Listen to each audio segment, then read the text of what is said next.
Hey, yeah. Oh, no. Okay, go. Hi, guys. Hi. Hello. Good morning. Good morning. Happy Saturday. Yes, it is. And it's Ayen Cafe again. We promised and we're delivering. Yes. We told you guys we're going to have Dr. Kanja on board today, and she's here. Yep, she's right here. Yeah. So, I mean, we got a couple of questions for her, but as you guys are coming on live, like, if there's anything that you'd like to know or anything that you'd like to ask her, definitely go ahead and do that, because we'll be going through the comments as well as we talk with her. So I think we introduced this right a couple of days ago, what we're going to be talking about, and the questions pertaining to the theme that we're going to be asking Dr. Kanja about. So primarily the main thing is about the different medical tests that is recommended for every couple to carry out before you get married. Yes. So I think sometime in the past we had done a video on that, and I mean, we got a lot of feedback. People saying that was very important information. Some people didn't know about things like this. Some it was a timely reminder, because I feel like sometimes you could know about these things, but you just need a little push or a little encouragement, or just somebody to just sound in your ear again, like, okay, you need to get this done. So we felt like, based on some of the feedback that we got from that video, and I mean, we didn't really present that material from a professional perspective. Hey sis. Hey sis, welcome. Please share as you come on. We presented it, like, I presented it personally from my perspective as something that I went through, and some of that research Leo and I personally did, to figure out, okay, what test should we do, what test should there are certain churches that would actually encourage people to do specific tests, but not all churches do that. I wish, and I think you and I were talking about it, that all churches will encourage their members that are about to get married to do that. But unfortunately, not all churches do that. So I mean, like, there is a variety, or there is there are differences in the tests that are recommended, probably from church to church, from person to person. But then there are some similarities, and Dr. Kanja here, is going to tell us from a professional, from a medical perspective, what these tests are. Since we're talking about the different tests that people that are about to get married, or couples that are about to get married should do before getting married. So like medical tests that you absolutely should do before you say I do to anybody. So that's what we're talking about.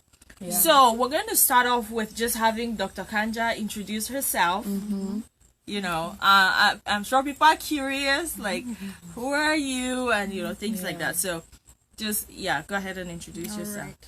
Okay, I'm Dr. Kanja Chamba Kwemo Josiane. So I'm a medical doctor by profession. I'm from Cameroon. I'm a Cameroonian, but for now I'm staying in Haiti.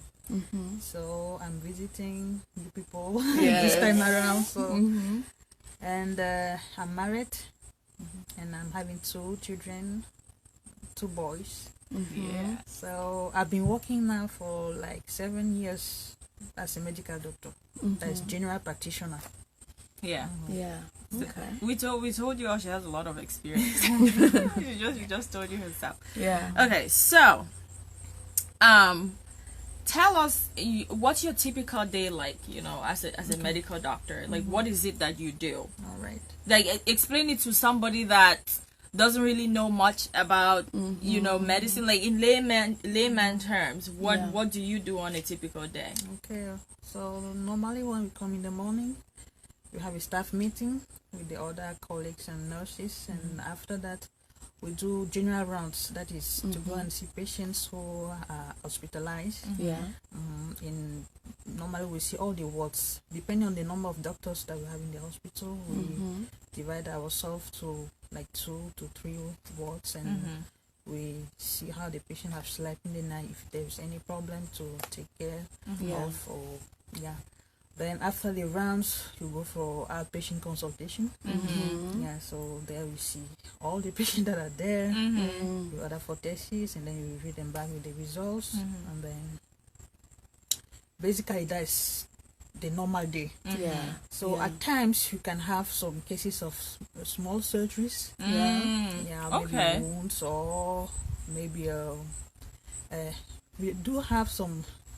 I don't know whether it's minor cases, but we do cases of cesarean section too. Oh, okay. So C-sections. Whether it's let's say plan or emergencies, or we do that too. So is this typical, like, doing surgeries, or does it depend on what the area that you work? Like, if you worked in maybe like a major big city hospital, is this a typical part of your job description? No, if in big hospital you have specialists that will right. But if you are working in the small hospital where there's no specialist, you'll be able you have to do that. You have to do that, Okay. So, but that's something that is covered in school as well. Okay. And I think what we're going to do, like this, like we told you guys, this is a series. Like, there's so much that we want to ask her.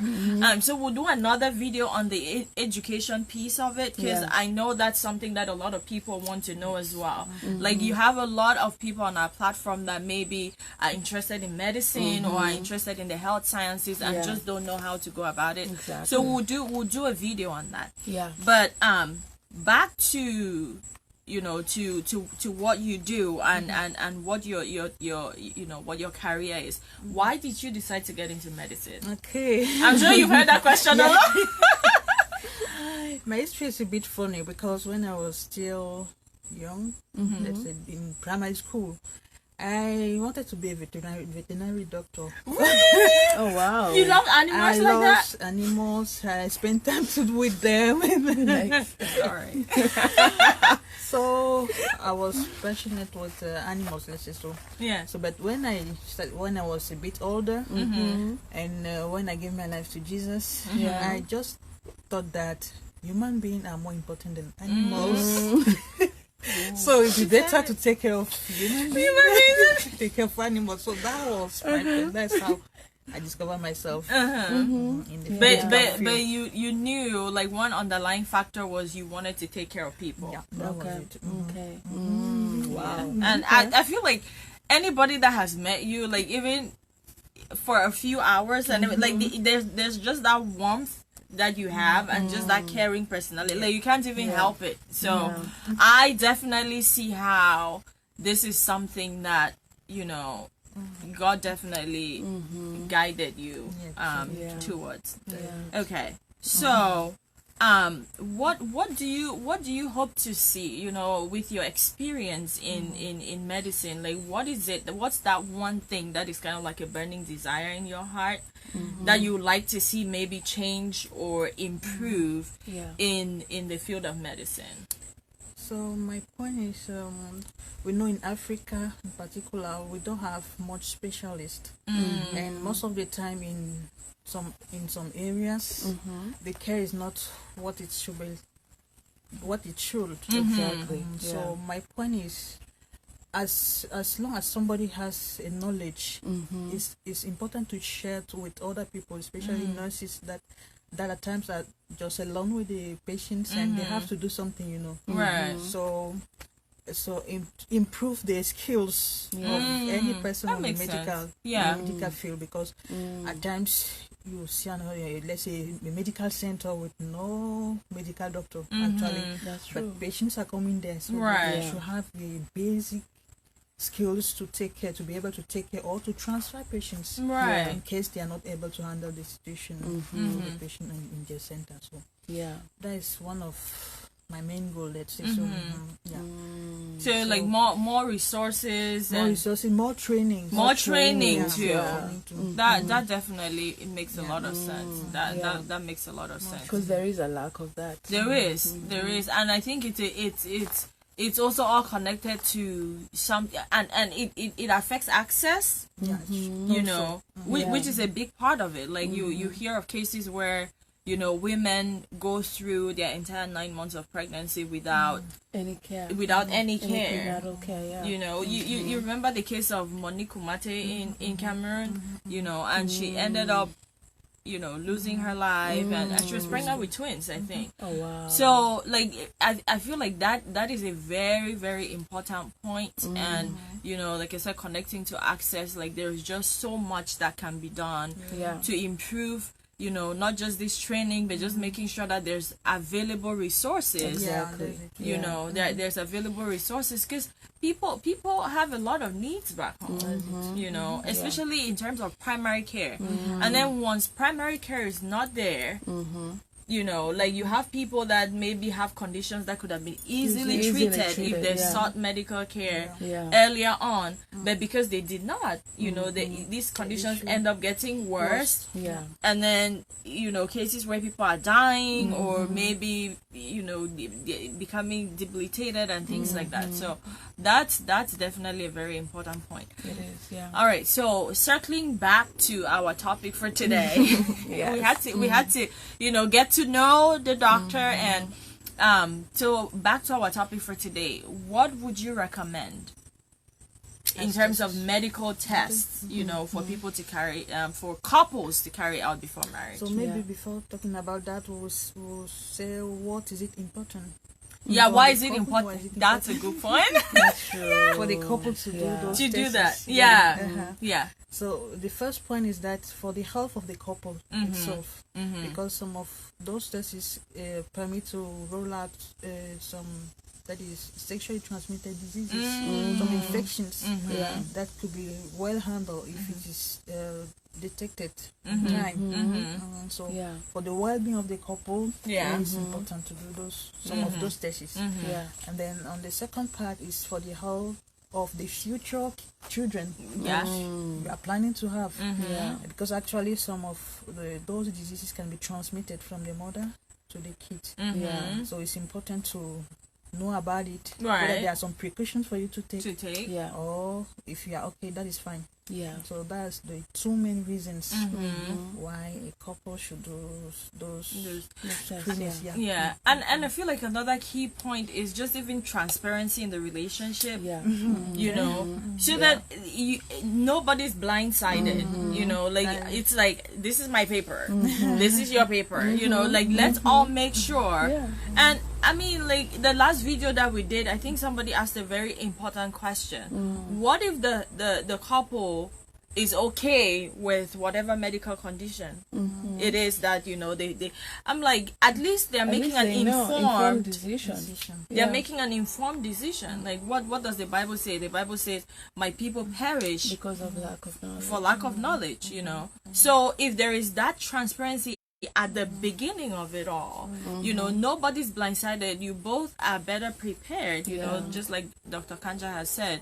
Maybe there are some precautions that you have to take to protect each other, to protect your unborn children. So all of those things are very, very important, and those are some of the reasons. I don't think, like, if we want to talk about only reasons, we probably will not end this video today.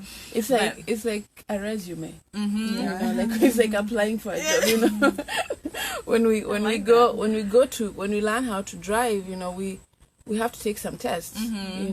Like most of the important things we do in life, we have to take tests. Whatever it is, driving, school, all those things. So how about marriage? Right. It requires that test. Like, I know you from seeing you, but what do you carry? What do you What am I not seeing? What am I not seeing? And that's what, because I can see you, someone looks handsome, someone looks beautiful, but what is their DNA carrying, Like all kinds of things that it's good to know. Like someone might look good, someone might, act good, but after the children are born, you're like, hey. So I watched the movie, kind of piggybacking on that. I watched the movie on HIV and AIDS, and the catchphrase that they kept using the entire movie was HIV no dey show for face. So like HIV and AIDS is not written on your forehead. Like it's not so it's like you definitely want to take this test, and like we said, you can take the test and decide as a couple, make an informed decision that okay, no, we love each other too much. You know, we see the purpose in this union too much, and we believe that it's not, you know, there's a reason why we're brought together, but you're making an informed decision at that point. So now, what tests should they carry out? Okay, so the first test I'm about to talk about is the blood group and rhesus test. So it's very important, especially the aspect of the rhesus, because the rhesus can be positive or negative. So blood group is what we call, maybe you can have a blood group of A plus or A minus, B plus or B minus, O plus or O minus. So the point here is that when the woman has a negative rhesus, that is when we have to do something, especially if the husband is rhesus positive. Right? Because actually, for the first pregnancy, she may not have any problem with the first pregnancy, but she may have some problem with the second, with the further pregnancies. So it's important to know about it. If your rhesus is negative, Right. if you are pregnant, even if you have a miscarriage, you have to take a vaccine to prevent further miscarriages. Right. Yeah, so that's why. So what you're saying is like that sometimes causes miscarriages. Oh, yeah. Not that. Not this the test. The fact that the woman is negative and the husband positive, that is Can cause miscarriage? That can cause miscarriage. Oh, wow. Further pregnancy, she can deliver her first child with no problem. Oh, wow. But her body will produce some The antibodies. Yes, to that fight will against, that will attack the future pregnancy, the future baby, in case she get pregnant again. Yeah. So it's very, very important. And at times they said you have to receive the vaccine like 72 hours after you have delivered the child. Yeah. So Right. After 72 hours, it may be too late. Yeah. So it's important, if you know it before getting married, You're prepared. prepared. Exactly. So And if you you can have a ask pregnancy, for it. yes, you know what to do after delivering or something like that. So that's the main point there. So have you personally seen cases where Yeah, we have seen some such of cases. In Africa, I would say, as we know, all the people that they are not, they don't know about those tests. So at times, it's only the woman who do the tests because she's pregnant. Most of the time, they will do it. They will do it when she's pregnant, and if we discover such a case, at times she will not come with the husband for us to determine whether the husband is rhesus positive or negative. But when we have a woman with the rhesus negative, when the child is just born, we'll quickly do the child's blood group rhesus, in case it is positive. Then also that you have to take the vaccine. Right. So actually, that's how we used to do. Okay. So that's number one. Know your blood group and know your rhesus factor. Like very, very important. You know, the life of your future children depend on that, and then even your own health, you know, depends on that. All right, so what is number 2? So number 2 test is the hemoglobin electrophoresis. It's also called sickle cell screen. Right. Okay. So this other test is also important, especially if you have family history of sickle cell disease, because at times one member of the couple may be a carrier of the sickle cell disease and the other one not. But if both of you are carriers, you have to know that you have a chances of having a child who is having sickle cell disease. Right. So actually is one of the tests which is really, really highly important and recommended, because some people they have just discovered that they were carriers because of the sickness of their child. When the child is sick in the hospital, we do tests before we discover that the child is a sickle cell patient. Then that's how the patient, the mother and the father will know that we were carriers. But they had no idea. So yeah. At times, for these tests, I've seen some people who just suspending their relationship. Their relationship. They don't want to take the risk. Right. So, Wow. And I mean, I've also heard of cases where people make that informed decision to go ahead, you know, with the relationship, with that information. But then at least they have that information. They're equipped and they know what they're going to face, and they feel like they're ready for it. So that's a completely different ball game. Now, about this one, because I've personally experienced this one. The sickle cell is more common in certain areas of the world. Yes, you know, especially so in Africa and America too. America too. Yeah, and I think it's because of the African Americans. You know, they have a higher susceptibility to that. So depending on what part of the world that you're in, and that's why I always say it's very important to do your own research. Depending on what part of the world you're in, you may have to let your medical provider know exactly, you know, especially when it comes to certain tests that are not common in that part of the world. Let the medical provider know exactly what you want done, because not all of them know it. You know, and I shared this in that last video where you know, when I went to do my test, I presented the list. I'm like, and they were like, "What is this one?" You know, they weren't sure about what it was, and then they had to the specific medical doctor had to call another medical doctor that had worked in you know, with international students who had spent some time in, you know, in Africa and other countries, and he was familiar with that. Oh wow! So not everybody is familiar with that. Like, he kept telling me, "No, I don't think you don't have sickle cell. If you had sickle cell, you would know by now." I'm like, "No, that's not what I'm. That's not what I'm trying to, you know, find out." I don't have sickle cell, but I'm trying to find out, am I a carrier? You know, so sometimes, not just sometimes, like in things like this that are very important, make sure you do your research, guys. Make sure, you know, you're getting information before you're even going in to see your doctor. Make sure you're asking questions. You know, that is definitely very key. And I think even for Americans, it's good because of the intermarriages, interracial marriages, and then sometimes, you know, one of your ancestors, like there was interracial blood mixture. So it's just, I think it's for everyone. It's important to have those tests. Doesn't matter, because we don't know unless you go to, what is that program that they do DNA testings? I don't know. You don't? Sorry. It's like, what's your DNA? How you know, what percentage of Ancestry.com? Yes. Unless you go to ancestry.com, we don't usually know what percentage of, you know, black we have and all that stuff. So those things could be traced, could still be traced inside the cells, you know. So I think everyone should just know and take the test, just for preventative care. Which is very, very, very important. Okay, next one. Okay, the next one is hepatitis B and C screening.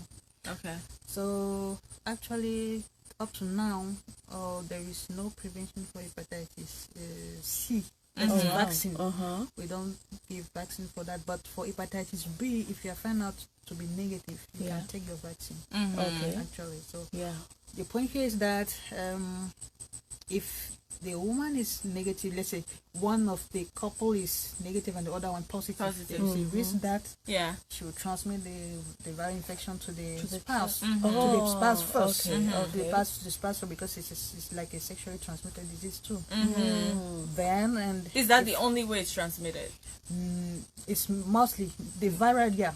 Okay. Mostly that's the not the only way, because even through blood transfusion, through if you use things like needles, sharing needles, those are the other way of transmission. But that one is the main way. Okay. So apart of that, the woman can still transmit it to the unborn child. The child. So the point here is that if a woman is discovered, let's say, negative before getting married, she will have to take the vaccine against the hepatitis B. Right. But for the hepatitis C, up to now, we don't have anything yet. Right. But if it is negative, you are let's say like you're okay. Yeah. Okay. So what is hepatitis? So hepatitis is a viral infection. Yeah. It's a viral infection caused by the virus. And they talk about hepatitis because the organ which is targeting the body is the liver. Oh. It attacks mostly the liver inside the body. So Okay. we may have some other hepatitis which are not caused by virus, but the main one which is like dangerous in brackets is the viral one. The viral one. Okay. Yeah, it's the viral one. Wow. So then when the woman is positive, when she delivers a child after birth, the child will have to take some vaccines not to have it. Okay. Yeah. So it's good to know before time, Right. whether you are positive or negative. Okay. Yeah. All right. So guys, we see a couple more people coming on. As you come on, please share. This is very important information. Somebody in your timeline needs to hear this stuff. Yes. You may not be getting married, but you definitely have people in your timeline that are planning to get married, and they need to have this information. They need to carry out these medical tests. And like Dr. Kanja has said, it's not just for them. It's also for your unborn children, and even for just the health of your relationship. So, and let's just kind of do a resume for those that were not with us from the beginning. We're talking about different medical tests that are recommended that you do before you get married. So as a couple, you both need to be doing these tests, and talking about it. So the first one you talked about was the blood group and the rhesus factor, and then the second one was the sickle cell screen test, and it's also known as electrophoresis, and then the third one was the hepatitis B and C. Okay, so that's where we're at. All right, what's the next one? So the next one is the HIV screen. Okay. So though in Africa it's systematic, we don't even ask you whether you want it, so they will encourage you to do the test. Do it, right? Yeah, but elsewhere I've seen that it depends on maybe the profession you are doing, maybe if you have a particular risk factor, maybe maybe you are addicted to something. That's when they will order for the test. But in Africa, It's we do order, for all the patients. So, do they talk to the patient about it? Because I've actually heard of some shady stories where, patients go to the hospital and, for something, and then all of a sudden an HIV and AIDS counselor is coming with results, and, it's like... No, normally we do pre-counseling that's not By ethical. the way. No. We're just going to sneak this in, because you need to know. Okay? You have to know this stuff. Normally we do a pre-counseling test. Their counselor will prepare you. They will explain you the need or the importance for you of knowing your result. And then they usually ask you if it is positive, how are you going to react? If it is negative, what are you going to do? So a pre-counseling test is usually carried out before they go on the test, and then after the results, they do a post-counseling test before the patient come back to the doctor. So depending on what was the result, they will talk to the patient, give some advices, then the patient will later on see. It is in very, very rare cases, maybe if the patient is like unconscious or something like that. The patient cannot consent. Yes, they can just go ahead and do the just test sneak it in there.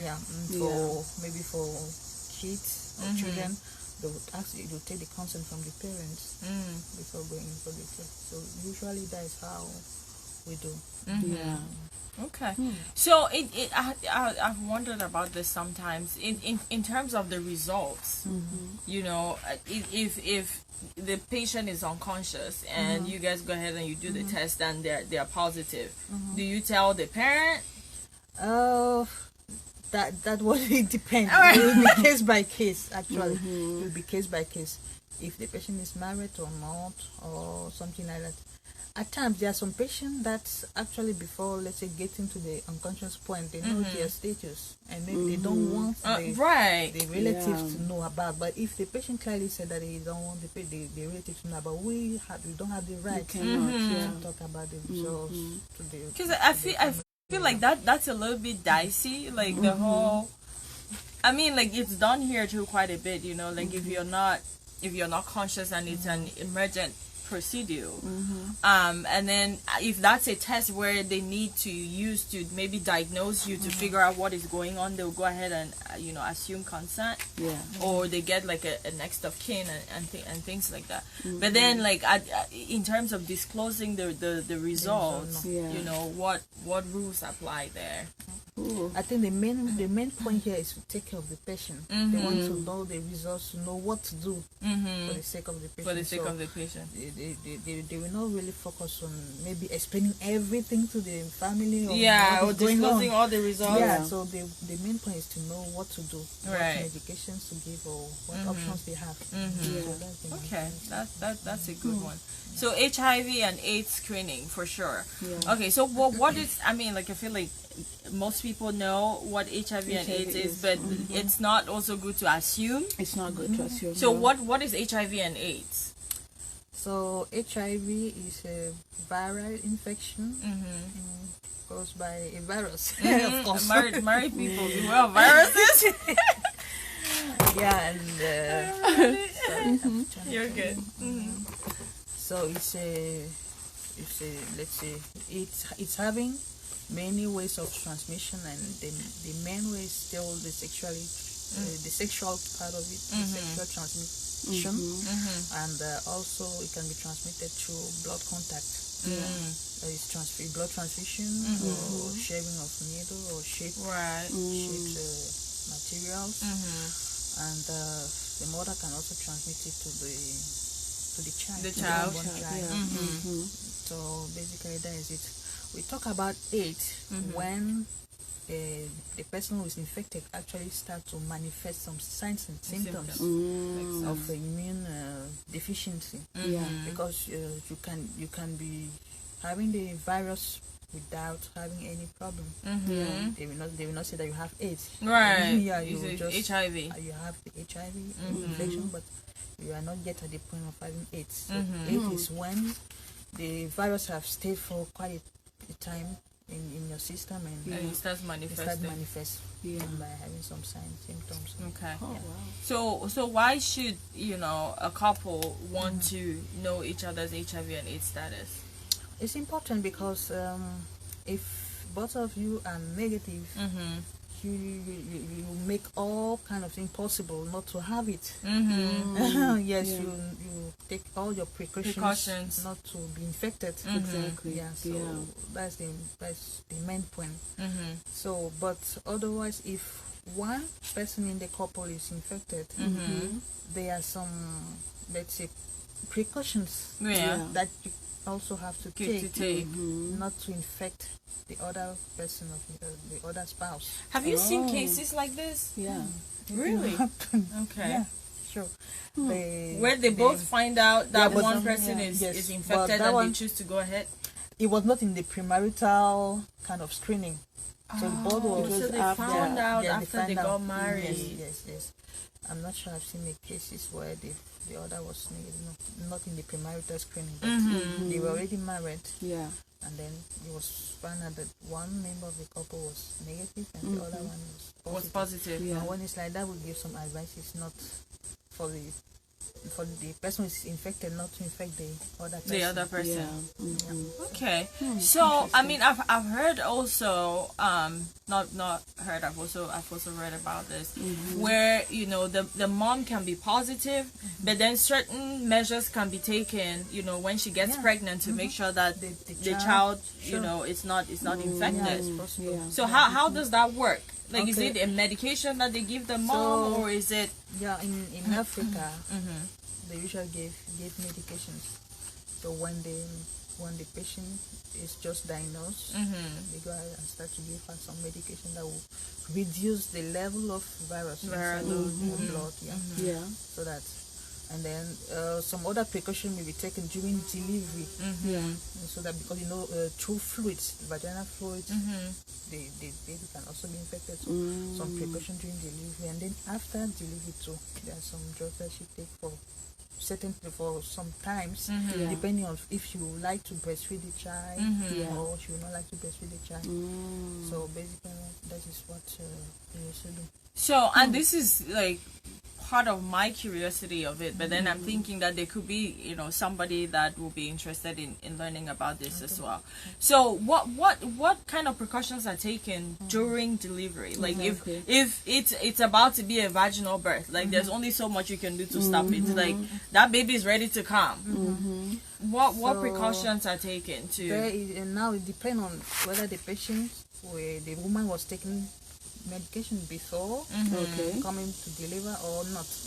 Because at times a woman can just appear in your center right from show up like we're having this baby now. And then in that case, if she's just coming, she was not follow up in your center. You just do a rapid test on the mother. Discover that there is positive. There are some drugs that you have to give her. She push out the patient, and then you have to take usually use some disinfectants to clean her vulva, and then you try for almost not to have any injury during because you don't want blood contact between them. So that's so like C-section is out of the question, except you absolutely have to. Because the blood, it's possible. It's possible to do C-section, and at times some people think that it may be the best way of delivery in that case, especially if the woman is having some other infections in the vagina area. That makes sense. Because you're trying to keep the child, you're trying to keep the environment as controlled as possible. So with mothers, with pregnant, mothers, is this a standard test that is done then? Like you said, if somebody just shows up in the clinic, is that what you're like? Hey, absolutely. Hey, welcome. Please share as you come on. So that's like an absolute test that you do. Oh, yes, we do it normally, systematically. We do the test. Okay. Because we want to protect the kids. Exactly. I think, and I'm sure they want to protect the child as well. Like a lot of. Like you said, a lot of people will show up like that, and maybe they've not really had access to medical care. It's not like it was a decision that they made not to seek medical care during the course of their pregnancy. There are people that want to seek medical care, but they just don't have the resources. So they don't, or maybe they don't even have a medical center around where they are. So, I think it's a good idea, that they're making sure that they're getting these tests done. All right, so let's do another resume, because guys, we want this information to be drilled, into our brains. We want this information to be commonplace, to where like we said, you may not be the one about to get married, but somebody in your family, a close friend, a co-worker, a child like for future. Okay, no, like we're equipping. Hopefully not a child getting married. We're equipping. So it may not be information that I may use right now, but I can always pass it to someone, or thinking about my future children, like for myself. It's always equipping ourselves, because we'll always use this information. It's something that is not commonplace, so now we want to make it commonplace. These are important tests to take for anyone who's thinking of marriage, anyone who knows someone who's thinking of marriage, anyone who will know someone who will know in the future. So, we said this earlier on pastors. If there's a pastor on this platform, you're watching us, please encourage your members. In fact, this should be mandatory. Like if somebody comes and says, this should be an integral part of the marriage process in churches. Like you guys should not be encouraging people to get married without knowing this stuff. Because going into marriage without knowing this stuff, you're postponing trouble. You're postponing trouble one way or the other. You have to deal with it. So it's better to deal with it earlier on, knowing it, and then make those informed decisions. Be on the same page about these very important things. than to go into marriage and then you get faced with a situation and you're blindsided, you're ill prepared for it. You know, even in terms of resources, you don't know what to do. So that's the goal of this video, and we feel like even we hope to reach as many people as possible with this information, but even if it's just one person that gets this and really gets it, and it helps them to make that informed decision, we'll be happy. Saving a life, saving them from so much, you know, pain and sorrow. Right. Okay, so resume, you know. So the first thing, what was the first thing we talked about? With racist factor. Blood group and racist factor. Yeah, she's right. Blood group and racist factor. Maybe a counselor, but I keep notes. Yes. Blood group and racist factor, and then the second one, the sickle cell. Sickle cell. The sickle cell screen. We're not talking about the sickle cell test to test whether this is the sickle cell screen to find out whether or not you're a carrier, right? Because if you are a carrier and you get married to somebody that is a carrier, there is the chance that you're going to give birth to a child that has sickle cell, the full-blown sickle cell. All right, and then the third one, hepatitis B. Hepatitis B or C. Like this school. It is school. This is school, right? Say with me, hepatitis B, number 3. Yes, hepatitis B and C. And C. Yeah. And then HIV. Yes. HIV. And AIDS, was there number 5? Not yet. Not yet. Okay. Over to you. Okay. Number 5. So the 5th one is the syphilis serology. Oh yeah, that's an important one too. So it's actually a sexually transmitted disease. So that, but normally we can take care of it when if it is discovered to be positive and someone there are medications for it to be taken. So the point is the same. If one member of the couple is negative and don't have the syphilis and the other one is positive, there is risk of transmission during sexual intercourse. And then also for the unborn child, the woman is positive, she can actually the illness can actually affect the unborn child. How? Basically giving the child some malformations. So it's a big deal. It's a big deal. You may be like, oh, you know, it's a sexually transmissible disease. It's my business. It affects me if I don't want to. No, but it's not just you. And I mean, like, if you're about to get married, it's not just you anymore. You know, you're bringing another human being into the picture. And like we said earlier, a major reason why you should be doing this, besides the numerous health benefits, is also for transparency. You know, you guys want to be transparent with each other, you know, in terms of what am I bringing to the plate, the good, the bad, the ugly. And your kids, your future kids are also going to be affected if you have syphilis. You know, I also read where like it could cause blindness in the child, right? You know, and then different other malformations as well. And these are things that, you know, if you do your due diligence ahead of time and you're doing these tests and you're getting this information, some of these things can be treated.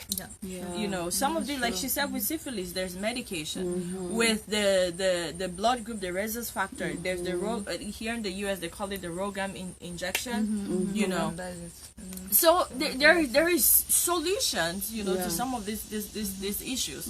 You know, with hepatitis B and C, if one part of the couple has that, you can get vaccinated, you know, and be safe. That saves you a world of trouble. You know, with the sickle cell, if it's you both can make the decision, an informed decision. If you want to go ahead with it, you make sure you're getting all the information that you need. You're fully equipped, you know, for the battle ahead, because it's a battle. It is. You know.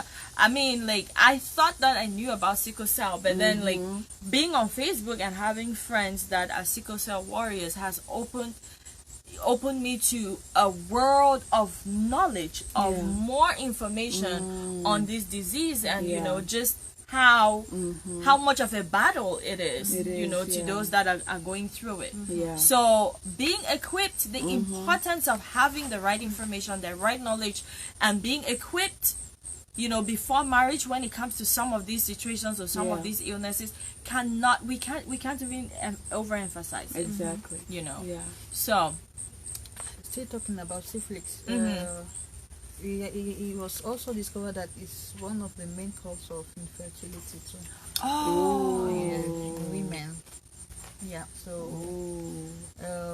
even when you come for infertility problem, you still go ahead and do the syphilis test. Yeah. Because so that's the other point. Will make you let's say go ahead to do the like test. that's why you need to absolutely do it. You want to prevent that. So like, is this when you've had it for a long time? Yeah, sure. And but like, what are the symptoms? No, at times you will not even have symptoms. It's like see, that's why I need to go do these tests. Wow. You not even feel anything. Because you could be sitting there having syphilis. God forbid, I'm praying it's not your portion. I know. But you could be sitting there having syphilis and you don't even know. And how again did you say it's transmitted? Is it just sexual intercourse? Yeah, sexual. Transfusion? No. Okay. It's sexually transmitted. Okay. You may have some, let's say, itches around your vagina. Yeah. You may have some pimples, rashes. But there's no, I mean, when it's at the beginning, you don't have any major nothing sign. too serious like that. Nothing too concerning. Yeah. I mean, like pimples and itches, those happen every once in a while. Yeah, you know, you have periods, you're like, oh, it's just normal. Yeah, so like you could easily mistake that for another thing. Exactly. This So is one of those days. Very important for that. Wow. That's a very, very good point. Yeah, for infertility cases. Yeah. So, any other one that you Yeah, there is a couple of tests. But in practical, we don't really ask for in premarital screening. It is toxoplasma and vibrio test. Okay. What is that? So toxoplasma is let's say it's caused by a parasite, and then the rubella is caused by a virus. Those are infections too that can actually affect mainly the unborn child. Man, unborn children have suffered. Hi. So in practical, what we used to do, unborn children. Sorry. In Africa, it's usually when the woman is pregnant that we go ahead and do that test. But that's why they do it even before getting married. To find out whether, because actually toxoplasmosis is not. It's like a dormant kind of sick. You don't have any sign. You don't have, so it's kind of like syphilis, and you may have it, and then after a time, your body you just have a sign that you had the sick, but you will not manifest. You won't manifest anything. Your body adjusts to it. Sorry, your adjust. body embraces it. It's not like you know that at times some illness can be fight up by your antibodies without taking any medication. So it succeeds to get overtake the cancer. But when a lady is pregnant, it's a very big issue because it can actually cause some malformations as well. Wow. The child to the unborn child. When it is negative, okay. But if it is positive, you have to take some drugs. Okay. During the pregnancy. So it can be treated. Yes, it can be treated. Okay. It can be treated. And what causes it again? Parasite. It's a parasite. Virus, yeah. Parasite. Yeah. It's like a germ. Okay. Yeah. Is it common in Africa? Not Where so is common. It yeah. Not so common. So the way of transmission of toxoplasmosis is through the mouth. If you're eating raw, or if you're not washing things, fruits. Things so like E. coli. Yes, you can ingest kind of bacteria germ. And it is said that cats are normal carriers of cats. Yes, cats. The carriers of the toxoplasma germ. The cat, so if you are in contact with the cat, you may get it. Yeah, because even this in the stool of the cat, the germ can be found out. Oh, in the stool. Wow. So if you're planning to get married, don't go near cat. Sorry. Don't have cats. Don't. We're kidding. No. We're joking. This is a joke. It's okay. Also, we don't advise pregnant. As long as you're not kissing your cat. Right? Like, so you get it, or you're touching the cat. Can your cat be vaccinated against that thing?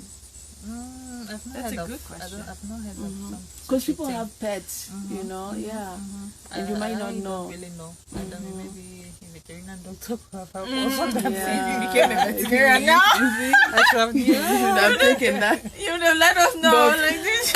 So I don't really know. Wow. Basically, we say pregnant women should not turn around cats because we don't know whether the cat is infected or not. So. Wow. Wow. Wait, so we just say stay away from cats. Like, what if they have a cat?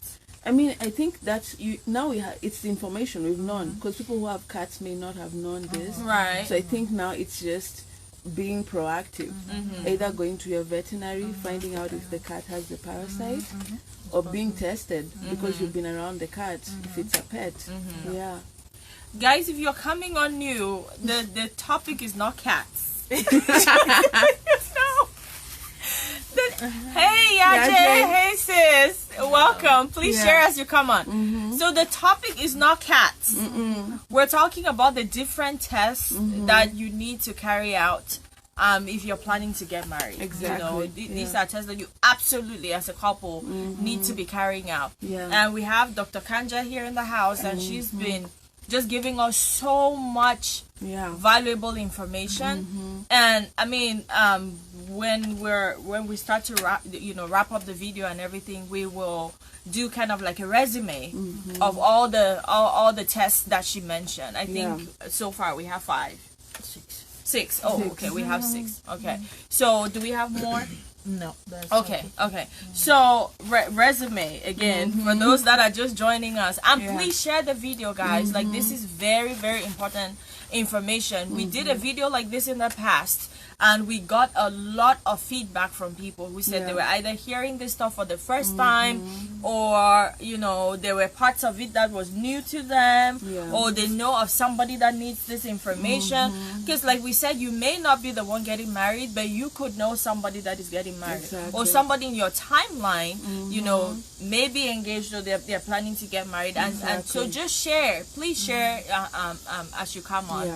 And let's all learn together. I've learned some new stuff too, you know. So the first thing she talked about was the blood group, the rhesus, knowing your blood group, and the rhesus factor. It's very important for the health of the mom and for the health of the unborn baby. And I mean, a lot of couples that get married intend to have children, so that is very, very important. This is going to save lives, the mom and the babies. And then the second test that we talked about, what was it? It was the hepatitis B and C. Hepatitis B and C. And then number 3, HIV and AIDS. Number 4, we did the HB electrophoresis. Yes. Sickle cell. So the sickle cell screen. This is not to find out whether or not you have, the full-blown sickle cell disease. This is to find out whether or not you're a carrier. Exactly. Of the sickle cell gene. Because if you both are carriers, then there's a higher chance that you're going to have a child that has the full-blown sickle cell disease. So you need to have this information. And full disclaimer, we're not saying that if you have this information, you should absolutely split. You can still decide to go on with your relationship, but you're making an informed decision at that point. You know what is in store for you both. You know what you need to do. Like you're in a better place to better equip yourself. So number 5, syphilis. What she said. Syphilis test. So this is a sexually transmitted disease, and if you have it and you could have it and not know, like you said, the symptoms are very mild, and sometimes you don't even experience symptoms. Exactly. So you could be sitting there and you have syphilis and you have no idea. And you don't know. Yeah. And it causes malformations in the unborn child. Blindness, you know, things like that. So you definitely want to be getting this information, guys. And then infertility in you, this is big. This is a big deal. Infertility, and this is stuff that you can get medications for, you can be treated for. And then the toxoplasmosis and rubella. So these are some of the tests. Like we said, people, there's variations, right? Like have you seen that, you know, where people come with different lists? Yeah, at times. But it's not like systematic. So you have variations in, you know, the different tests that people could decide to do. There are churches that will recommend specific tests, like kind of like the bare minimum. Make sure you do this one. You know, you can propose some others. You can exactly. So depending on your unique situation, you know, you could. Did I talk about hepatitis in the resume? The last one, I think so, yeah. Okay, because that's also very important. Hepatitis B and C. Oh yeah, you did.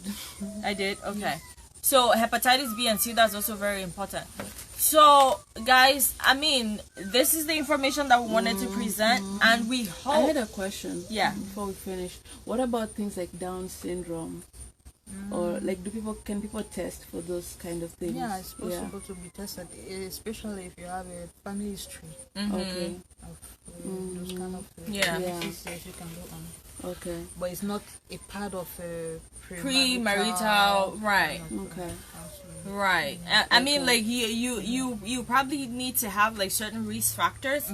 Here though, when you're pregnant, you know, you have the option. They present you with, you know, when you get to a certain stage in your pregnancy, they present you with a list, like, do you want to do these tests? Do you want to do, you know? Depends on your background. It depends on your background. You have the risk factors, you know, that will make you susceptible to something like that. Yeah. So, like we said, there are variations, and that's what we're talking about. Variations. It's not. The list is not a perfect, you know, 6 for everybody. But these are the recommendations that, you know, Dr. Kanja is making from her experience. You know, dealing with these patients, and then from her experience, you know, seeing what some couples go through, being blindsided by certain conditions that were preventable, you know, if they had found out at an earlier stage. So guys, if you have any questions, leave it in the comments. Like we told you guys, this is going to be a series. Dr. Kanja is going to be coming back on again. She's amazing. I have learned so much, you know, from this conversation today. So please go ahead and share the video on your timeline. Somebody needs to get this information, and you could just be a blessing, you know, to them today, just by, you know, going ahead and sharing.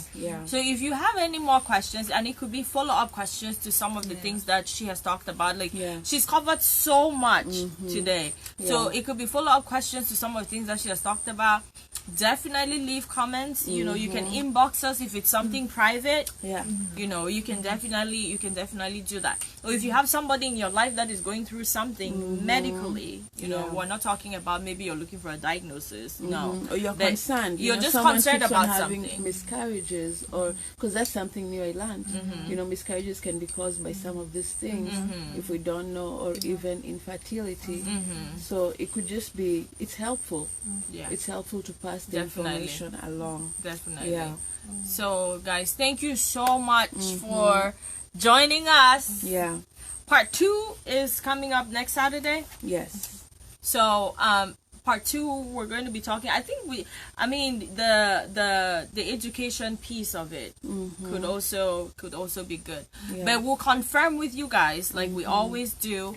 We'll definitely confirm with you guys what part 2 is going to be about, because like we said, it's so broad. It's so broad. But I know for sure that there's people that want to find out, you know, the education piece of it. Like, how did you become a medical doctor? Like, what was the process? How many years? You know, and things like that. Nicole says was listening in the background. You guys look Jesus. Hallelujah. Hallelujah. We'll take it. Thank you. And I think Antoinette put a comment earlier on. She said she'd like to visit Haiti sometime in the future. All right. Yeah. Yep. So thank you guys so much. Yeah. We weren't trying to make it a very long video, but this is good stuff. So we feel like we needed to keep going. Exactly. Yeah. So let us know if there's different things that you want Dr. Kanja to talk about. Definitely leave your comments, leave your suggestions, and we will take them into consideration. Thank you guys so much. And thank you, Dr. Kanja. This was good. This was awesome. And God bless you all. All right. Have a nice day. Bye. Bye. I was like, you too.